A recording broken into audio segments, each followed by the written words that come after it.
Hello and welcome to today's Direct Talk session. On today's session, Ambassador for Asgedom will be joining us. Ambassador, welcome. Thank you for having me. Let's start with your reflections on why you believe the Ethiopian and Eritrean regimes, as well as their Amhara regional allies, choose the path of carnage and destruction, rejecting the efforts to resolve the conflict through peaceful means. I mean, specifically, what's the invaders' endgame? Uh, the the invaders have already committed the worst crime known to man, genocide, and they have executed it to the highest level in the 21st century. And as you know, crimes like genocide are not left unpunished. Mm-hmm. Uh, those the Tigrayan people and the international community uh, have expressed their views that those who committed genocide will be held accountable. And in the history of genocide, there has never been where a genocidal government has negotiated its way uh, out of this crime with its victims. Both Abiy and Isaias know this. They have committed genocide. At the end of the day, they will be held accountable, and they think, like their predecessors, they can get off the problem. They can completely exterminate the Tigrayan people, then consider what is on the ground. The international community will take what is given, that they can get away with it. Therefore, they have wanted to finish what they started. The international community has allowed them to do that. They think they can get out of this accountability by finishing what they started, like those who were before them. As you know, we are not the only ones that genocide has been committed against us. There were genocide crimes in Yugoslavia, Rwanda, in Iraq against the Kurds, uh, and it's always post-genocide that the international community awakens and says never again.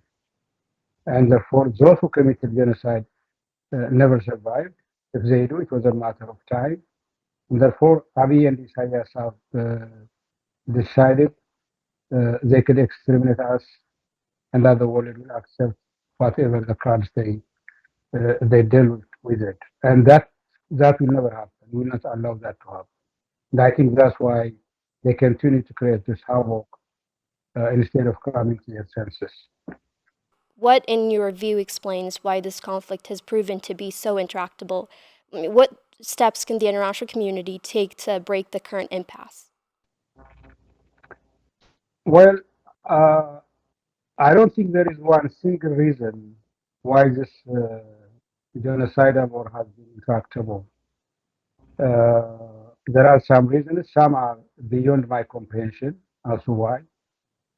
But one reason, maybe a main one, in my view, is the complete deterioration of the EPRDF, so much so it's self-destructed itself, and it could not see uh, what was coming to it.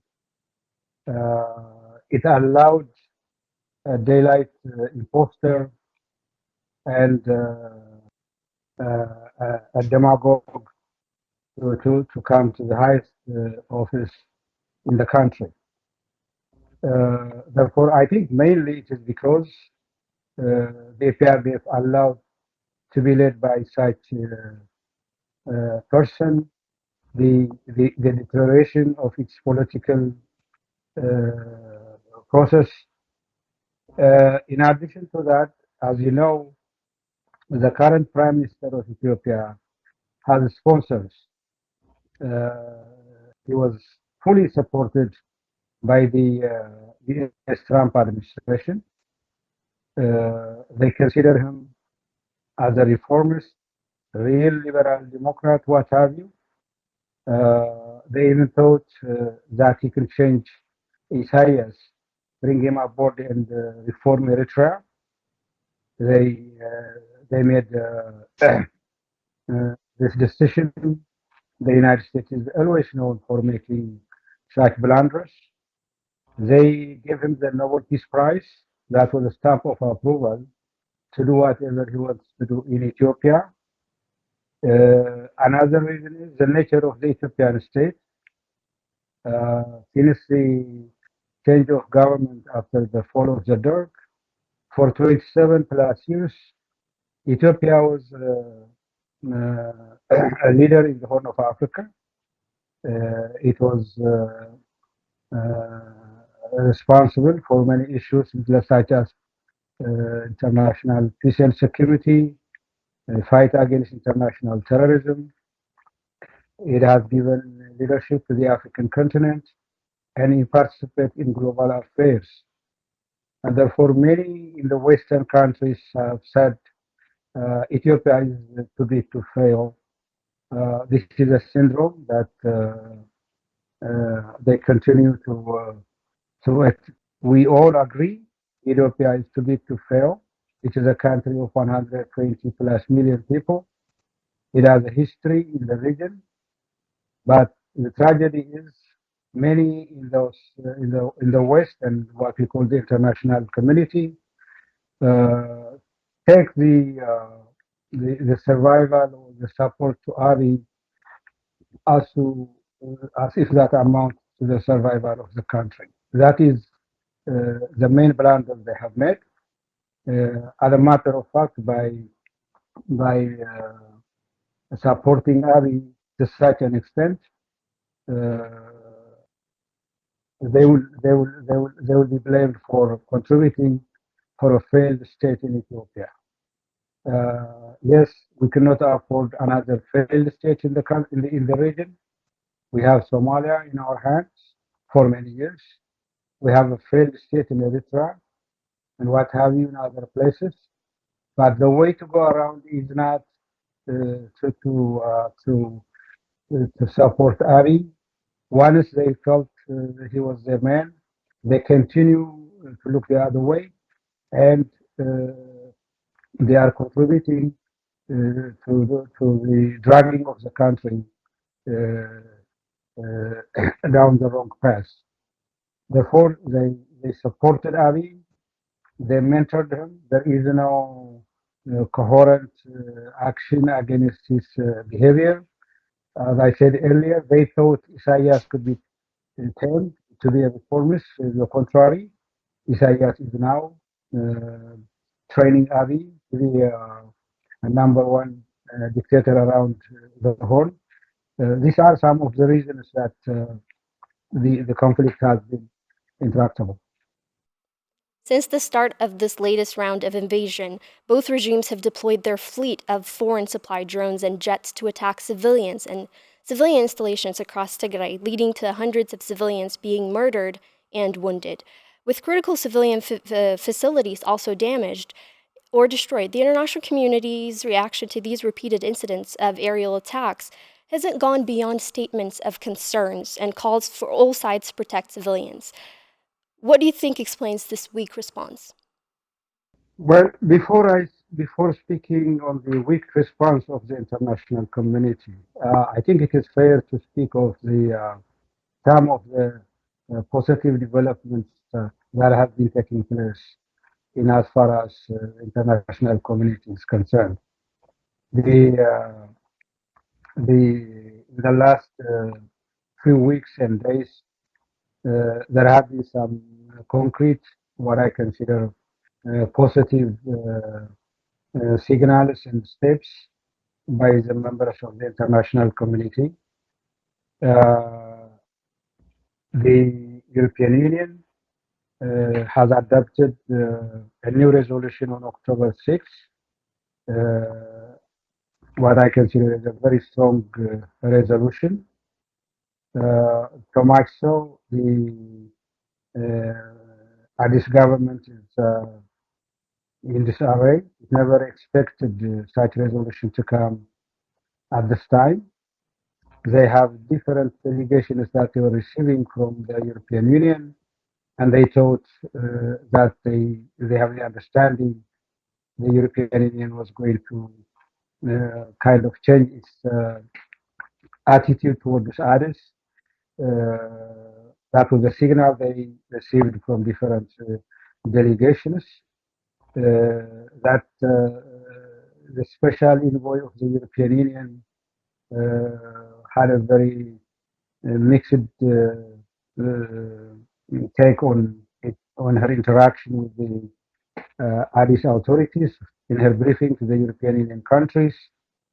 The debacle of the South African peace talks that were supposed to take place. It is timing. Given all this, Addis thought the European Union will never adopt such a resolution at this time. They did. It is a good step forward. The International Commission of Human Rights Experts on Ethiopia had its report on the September 19, which I believe is a very good start. I personally believe this is the first step to come out to the conclusion that genocide has been committed in Tigray by this international body. As we say in Tigrinya, it is just one Friday short.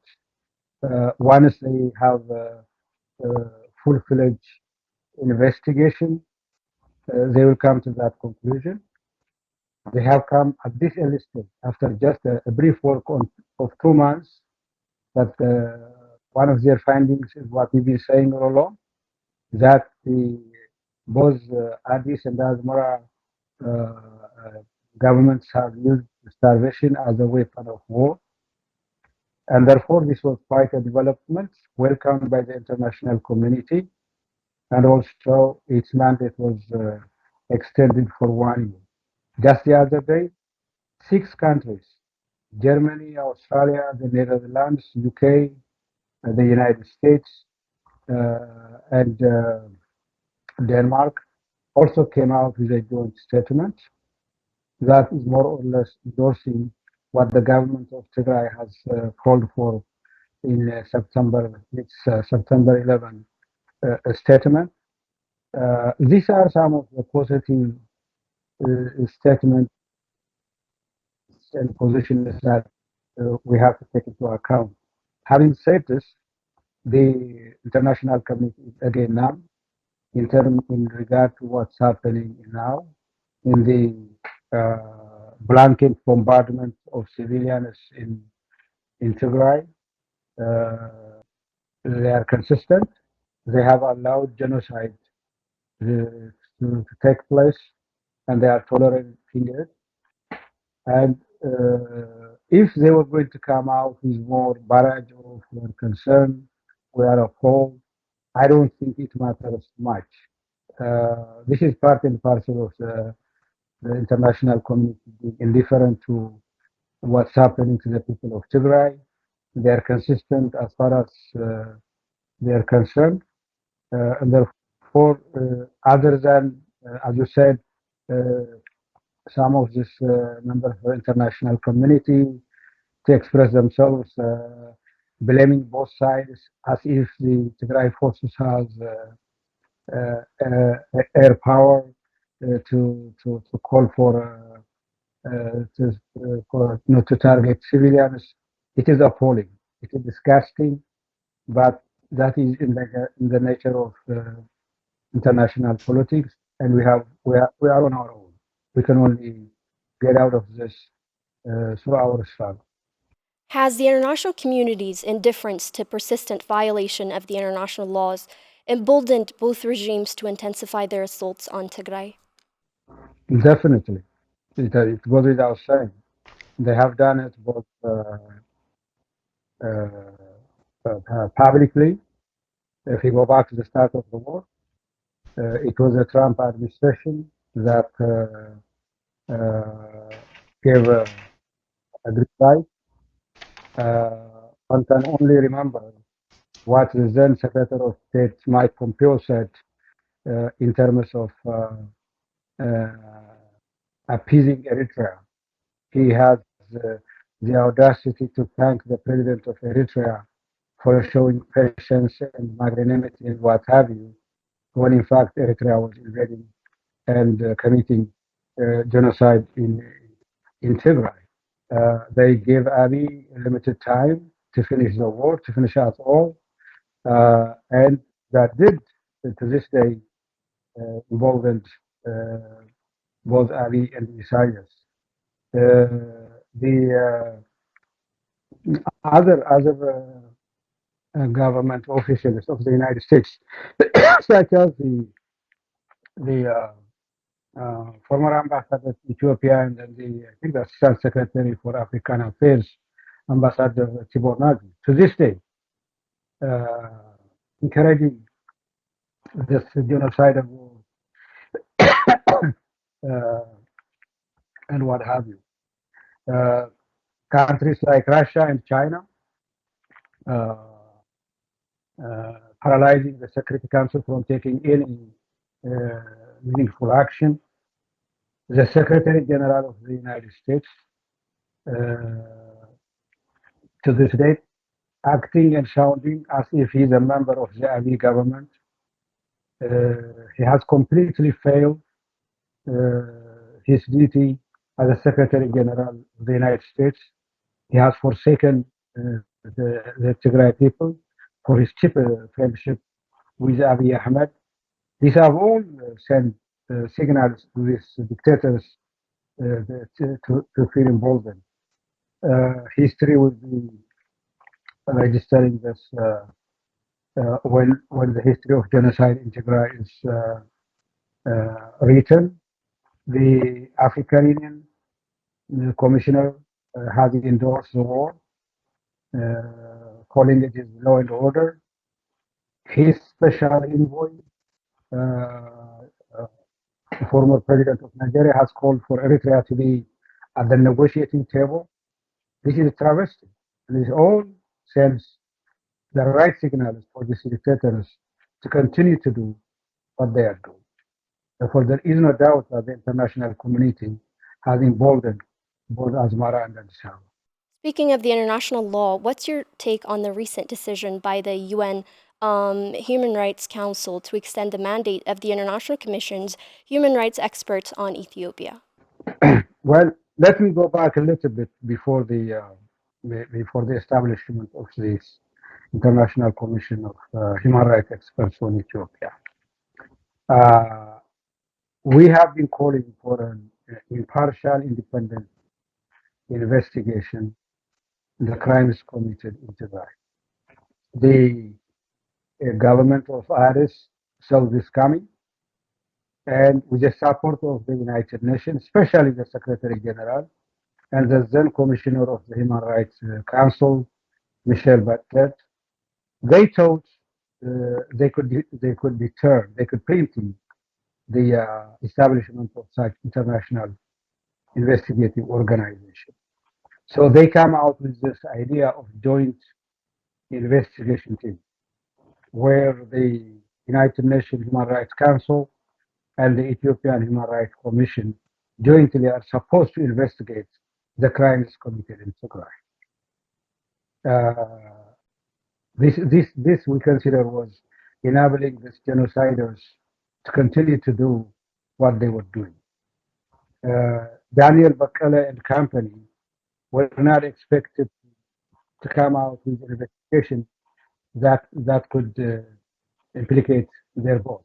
That was a foregone conclusion. Nevertheless, as I said earlier, the Secretary General and the Human Rights Commissioner, who was, by the way, unlike all other specialized agencies, is appointed by the Secretary General, conspired to stop the international community from coming out with an international investigative body. It was not easy, but the Human Rights Council established the International Commission of Human Rights experts on Ethiopia, despite the objection of the Ethiopian government and its Human Rights Commission. So this has to be taken in context when we talk about the uh, the, the the extension of the mandate and what have you. That is the first step, kind of breakthrough of what is coming. Once that was established, the Ethiopian government did everything for this commission not to be established. They did everything for it not to present its report. Once it was established, then Addis started playing games. They have discussions, they invited them, but the commission stood its ground. And therefore, at the end, they will not allow the commission to do its work. They will not allow access to Tigray. And yet, on its initial report of September 19 that I mentioned earlier, with limited material in hand, it came with a report, and the Addis Ababa government wouldn't accept it. It did its best to stop from the mandate, from extending the mandate, and therefore we have now the extension of the mandate of the commission for 1 year, and I have no doubt that at the conclusion of their term, they will unequivocally conclude that genocide has been committed in Tigray. We know the Ethiopian government will do everything for this not to happen, but it is beyond its control. Therefore, the extension to us is a huge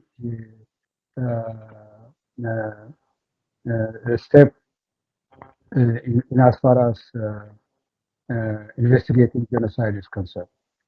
Why did all African nations represented on this council vote no on the resolution to extend the Commission's mandate? Well, what not only voting no, the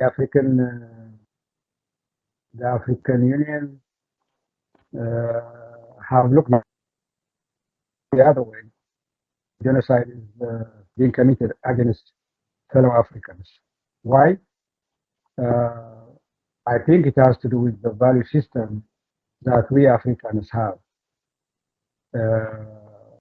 The the African Union and its commissioner have taken a lead in blessing this genocide. The old idea that the one who think it goes like the one who lives in a glass house shouldn't be first one to throw a stone or what have you. Every African country, especially the 13 countries that are a member of the Commission, feel one of these days they could also be accountable for human rights issues, what we call scratch my back and I'll scratch yours. It is unfortunate. They really are there not to uphold human rights issues, but to support each other and to fend off any accusations that may come in their individual country. Also, in the case of Ethiopia, I think one of the diplomats told me that the African countries, their embassies in Addis, many of them have errors that rents are not paid, utilities are not settled, and therefore their diplomatic privileges could be tampered with. They do not want to take any such privilege just to uphold the human rights of the Tigrayans. I heard that there was a discussion on what kind of punitive steps they can take against this particular country that abstained instead of saying no. And given the history of the government in Addis, its speciality in blackmail, they may be susceptible to it. In any event, cruelly speaking, these African countries really don't care about human rights issues. Um, mm, I'm not saying this because it only happens to it happened to us, but they have shown it from time to time. They really don't care. They one thing that they talk about is how to support each other as governments. That's what I said in their value system. They countries like Eritrea and others are in Somalia are members of the Human Rights Council. You don't think these countries do care about human rights issues in Tigray? They don't even care about their own citizens' human rights. Therefore, we are not proud of what Africans are doing. When I speak to Western diplomats and we complain about their lack of action, reaction to what's happening, then they say, look what the Africans have. They could not even support you when we are presenting a draft resolution on the part of on our part. Therefore, it is a shame, but that is how African politics is. Unfortunate. The humanitarian situation in Tigray is unimaginably catastrophic, with tens of thousands having already perished from hunger and diseases. Even before the latest round of invasion, only limited aid had been trickling into Tigray. But since the latest round of invasion, no humanitarian aid had been allowed into Tigray either over land or through air. Why have the UN and the broader international community failed to use every tool in their disposal to get the invaders to comply with the basic principles of the international humanitarian law? Well, as far as the humanitarian situation is concerned, to be fair to the Western countries, including the United States, with all the shortcomings and challenges, they really have tried to deliver humanitarian assistance to our people. It could have been much more worse if they haven't tried that much. Our own government, our own country has condemned us to starvation as a weapon of war. And within that context, they have tried. In terms of taking other actions when it is a completely discontinued now, it is just part of the genocidal war that they have ignored. Uh, they have the reports in their hands, what we just discussed earlier. The International Commission human rights experts have concluded that both Addis and Asmara are using starvation as a weapon of war, but the international community has failed to react. Who is the international community per se? Mainly, it is the European Union, the African Union, the United Nations, and of course, the United States of America. The European Union has, to this date, tried better than the rest to pressure the Addis government to allow humanitarian access to Tigray, but they cannot go beyond that. They haven't done any action. The resolution that I mentioned earlier talks about uh, all kind of uh, punitive action against the Addis Ababa government if they don't comply. But I don't think it makes a whole lot of difference so long as the UN Security Council it does not act. And the UN Security Council cannot act this time because of China and Russia with their veto power, stopping from any action against genocide in Tigray. the Secretary General, being a conduit of this situation, always in support of the Al Shabaab government. And of course, as far as I'm concerned, the continuation of the U.S. Policy towards Addis Ababa. Uh, the Trump administration supported Abiy all the way through. The Biden administration has no different policy. Of course, uh, the genocide situation happened in their watch during their term, and therefore they reacted to, the different level in terms of human rights issues and the humanitarian, but the policy hasn't changed, meaning they believe they have to be on the side of Ali at any cost. That is the reality. That's what we have to understand. They think that no matter what, unless it is on Ali's terms, that the people may starve, the people may perish, we are on our own. So the international community is not doing as much as it should do in terms of humanitarian access.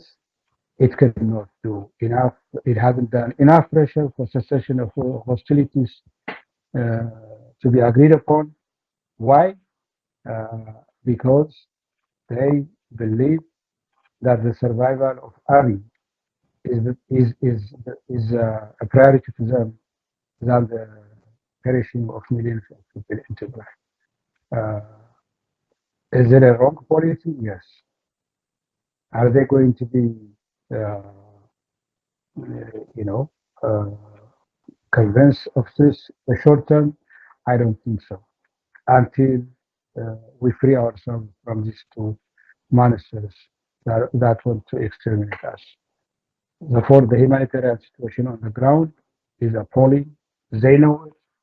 They know more details than you and I know in all aspects of the world.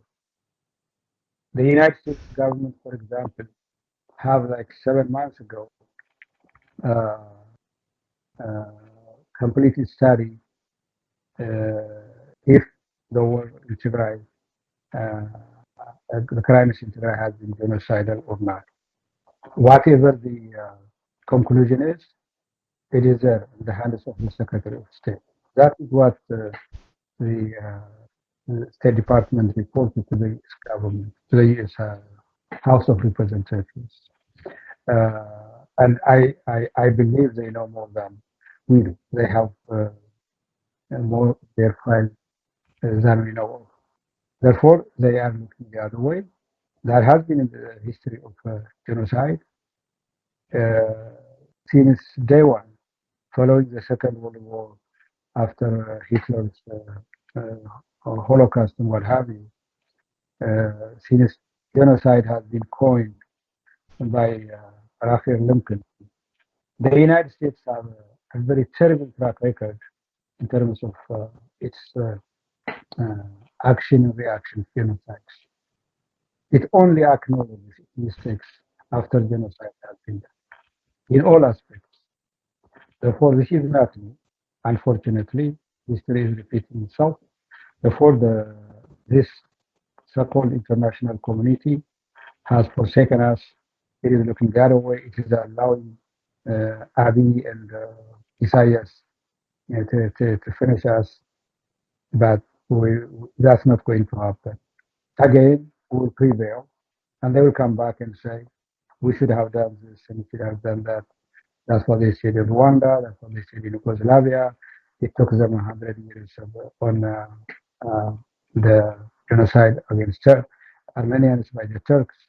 Therefore, this not action on humanitarian situation is just part and parcel of the genocide that is taking place, and the international community is looking the other way. Ambassador, thank you so much for joining us. Thank you for having me. Thank you. Well, that wraps up this edition of our Direct Talk. Thank you so much for tuning in.